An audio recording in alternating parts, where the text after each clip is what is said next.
پاکستان میں تو کوئی ایسی صورتحال نہیں. یہ بھی ایک میں آپ کو نقطہ بتا دوں کہ یہ پاکستان کے خلاف کوئی سازش کرنا چاہ رہے ہیں، لیکن جتنی مرضی سازشیں کریں یاد رکھیں کہ ساری پلٹ کر لگنی ہے. اور یہ جتنے مرضی پلان بناتے رہیں، یہ پلان ان کے اب جو ہے نا وہ ان کے منہ پر واپس لگتے ہوئے نظر آئیں گے آپ کو انشاءاللہ تعالیٰ.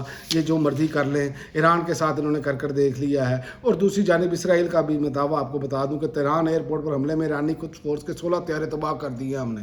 اور جناب وہ طیاروں کے ساتھ لڑ ہی نہیں رہے، دعوے جتنے مرضی کریں، ان کے طیارے 1980 کے دہائی کے ویسے ہی ہیں. تو یہ تو سارا سلسلہ ہی یہ ہے، ساری صورتحال یہ ہے. اب آتے ہیں پاکستان کی طرف. ایک طرف جنگ چل رہی ہے پورے خطے میں، اور پاکستان میں ہماری ترجیحات کیا ہیں. جی ایچ کیو حملہ کیس عمر ایوب، شبلی فراز، مراد سعید، زلفی بخاری سمیت 47 ملزمان کو 10 سال قید کی سزا. یہ باٹا ریٹ نکالا ہوا ہے اس حکومت نے کہ 10 سال کی سزا سنوانی ہے.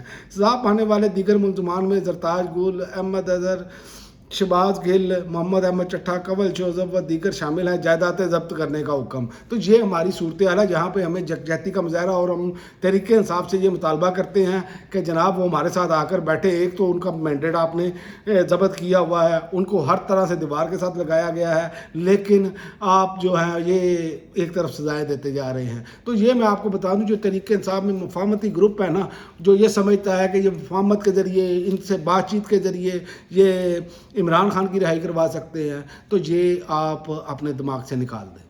یہ مذاکرات کے ذریعے نہیں. جب تک سڑکوں پر عوام پرامن طریقے سے نہیں آئے گی، یہ حکومت ایسے ہی کرے گی. اور اس پر جو رد عمل آیا ہے سزاؤں پر، اور پی ٹی آئی کا، انہوں نے کہا سیاسی انتقام کا یہ سلسلہ فوری طور پر بند کیا جائے. متعدد رہنماؤں کو غیر حاضری میں سزا سنائی گئی ہے. پاکستان کے عوام باشعور ہیں، وہ اس حقیقت سے بخوبی آگاہ ہیں کہ ملک میں جاری کارروائیاں دراصل سیاسی انجینئرنگ کا تسلسل ہے. تو یہ تو ان کی صورتحال ہے. اور دوسری جانب عوام کا کچومر نکالا جا رہا ہے. پیٹرول آپ کو پتہ ہے کہ 55 روپے لیٹر تقریباً انہوں نے بڑھا دیا ہے. وہ بھی یہ صورتحال ہے کہ آپ پمپس پہ جائیں اور دیکھیں وہاں پر 300 سے زیادہ کا پیٹرول نہیں ڈالا جا رہا. یہ کہہ رہے ہیں شارٹیج کوئی نہیں، اور شارٹیج ہے بھی کوئی نہیں. اور دوسرا یہ بیانیہ بنا رہے ہیں کہ ہم نے تو بہت کم بڑھایا ہے.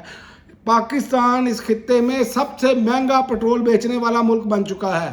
اور دوسرا یہ جو عمران خان کے دور میں یہ درباری صحافی جو ہیں مائک پکڑ کر اچھل کر آتے تھے کہ یہ پیٹرول اتنے کا ہو گیا، اور کچھ سیاستدان جو ہے وہ سائیکلوں پر سفر کرتے تھے. یہ بھی میں آپ کو بتا دوں اب ان کی سائیکلیں کہاں گئی. اب وہ سائیکلیں کیوں نہیں نکال رہے؟ کیونکہ پیٹرول پاکستان کا اس خطے میں، آپ خطے میں مقابلہ کریں گے تو خطے میں آپ کا سب سے مہنگا ترین پیٹرول ہے. اور دوسری جانب آپ 300 روپے لیٹر، 300 روپے سے اوپر کا پیٹرول پمپوں سے لکھ کر لگایا ہوا ہے، نہیں ڈال کر دینا. تو یہ تو ان کی کارکردگی ہے. اور یہ کہہ رہے ہیں عمران خان کے دور میں پاکستانیوں $117 فی بیرل کے قریب جو ہے نا وہ عالمی مارکیٹ میں پیٹرول تھا. اور پاکستان میں سب سے زیادہ مہنگا پیٹرول 150 روپے میں عمران خان کے دور میں ہوا. ٹھیک ہے، اس میں لیوی ٹیکس صفر کر دیا گیا تھا، سیلز ٹیکسز فارغ کر دیے گئے تھے، اور عوام کو ریلیف دیا گیا تھا. اور جہاں پر اب تک کی صورتحال ہے وہ 90 سے تو اوپر نہیں گیا ڈالر فی بیرل جو ہے. تو آپ دیکھ لیں قیمتیں 350 سے اوپر جا چکی ہیں. اپنا 55 روپے لیٹر انہوں نے پیٹرول بڑھایا ہے. تو جو عمران خان کے ساتھ موازنہ کرتے تھے اب کیوں نہیں کر رہے؟ لہٰذا پاکستانیوں، یہ حکومت ووٹ کے ساتھ نہیں آئی.